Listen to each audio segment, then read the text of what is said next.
Temos ouvido falar muito de feminismo nos últimos tempos e sempre surge a pergunta: de que feminismo estamos falando a cada vez que se fala de feminismo?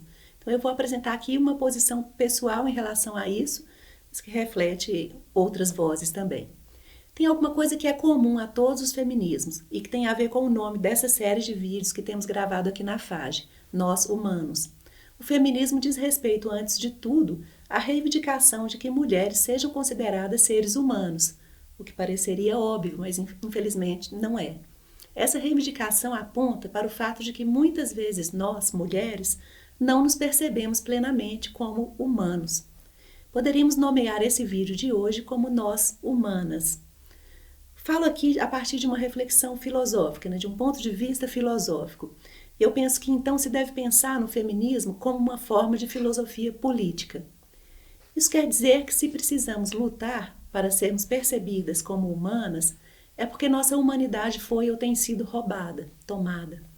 Nesse ponto, poderíamos pensar um pouco a partir da elaboração do Paulo Freire, que, embora homem e não diretamente autor de pensamento feminista, oferece uma chave para pensarmos o humano.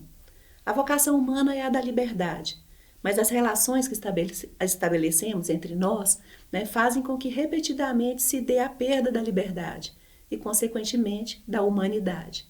Desse modo, a gente precisa pensar que trabalhar pela humanidade é, portanto, sempre um trabalho ou uma luta de libertação.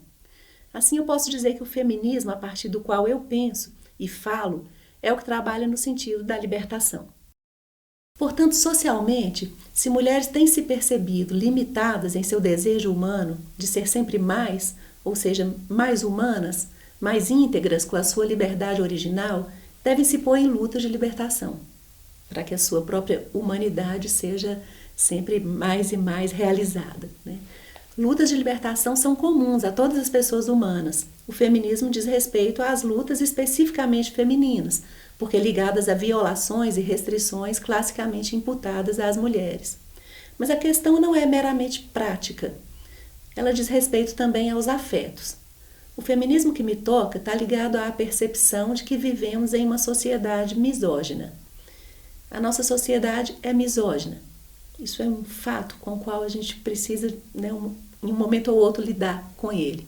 O que quer dizer que a nossa cultura, a nossa sociedade não gosta de mulheres. Tudo que é mais valorizado diz respeito ao universo tipicamente masculino. O mundo feminino, que muitas vezes parece ser supervalorizado, é aquele em que as mulheres estão restritas aos espaços e aos papéis a elas destinados. Se formos obedientes e dóceis, seremos amadas, não pelo que somos, mas pelo respeito que temos ao que foi determinado que devemos ser. A percepção da misoginia é muitíssimo dolorosa. Por exemplo, é duríssimo tomar consciência de que vivemos em um país cuja população foi forjada com base na violência sexual.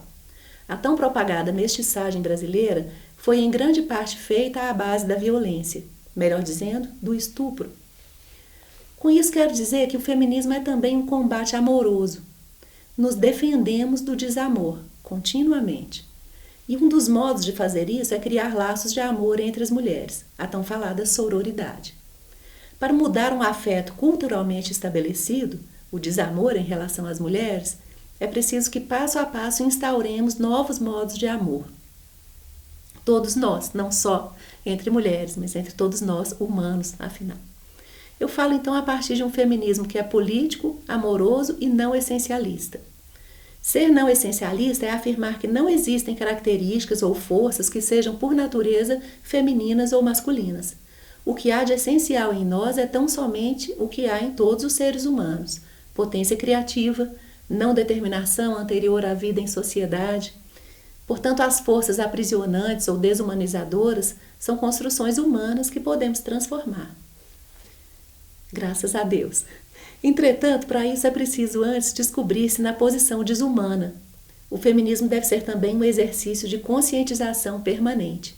Mais uma vez, então, eu recorro ao Paulo Freire, no sentido de que aquilo que ele apontou tantas vezes, que é preciso despertar a consciência da opressão para pôr em curso a prática libertária. E cito aqui um outro exemplo em relação a isso. Milhares de mulheres no mundo todo continuamente se submetem a rotinas exaustivas de embelezamento, convencidas de que o fazem para si mesmas por escolha pessoal de autocuidado. Talvez possam descobrir que a cultura misógina nos exige a beleza como valor primordial das mulheres. Sem isso, corremos o risco de não valer nada. E muita gente lucra muito com isso. Bom, eu poderia sintetizar de modo muito pessoal que o feminismo que me interessa luta para que possamos ser amadas, mesmo que feias, mesmo que sem saber cuidar da casa, mesmo sem paciência com as crianças, mesmo sem transbordar ternura, mesmo sem ser multitarefa e nem guerreira, coisas tão faladas na atualidade. Apenas por sermos o que somos, cada uma a seu modo, como entre os homens, cada um a seu modo. Mas falo também de um feminismo que caminha de mãos dadas com todas as lutas de todas as minorias. Digo todas e reforço isso porque quero incluir, inclusive, as lutas que eu ainda não conheço, que eu ainda não presenciei. A misoginia é irmã do racismo, da homofobia, da lesbofobia, da aporofobia. O feminismo, portanto, é irmão das lutas antirracistas, das lutas da comunidade LGBT, das lutas dos movimentos sociais, do MST, das lutas indígenas. E tantas mais, né, que a gente puder incluir.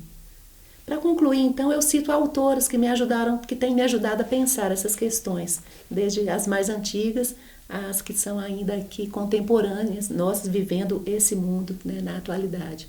Simone de Beauvoir, Judith Butler, Angela Davis, Djamila Ribeiro, Márcia Tiburi, Sueli Carneiro, Lélia Gonzalez, Chimamanda Adichie, Lorena Cabinal, Clarice Lispector, Ivone Gebara.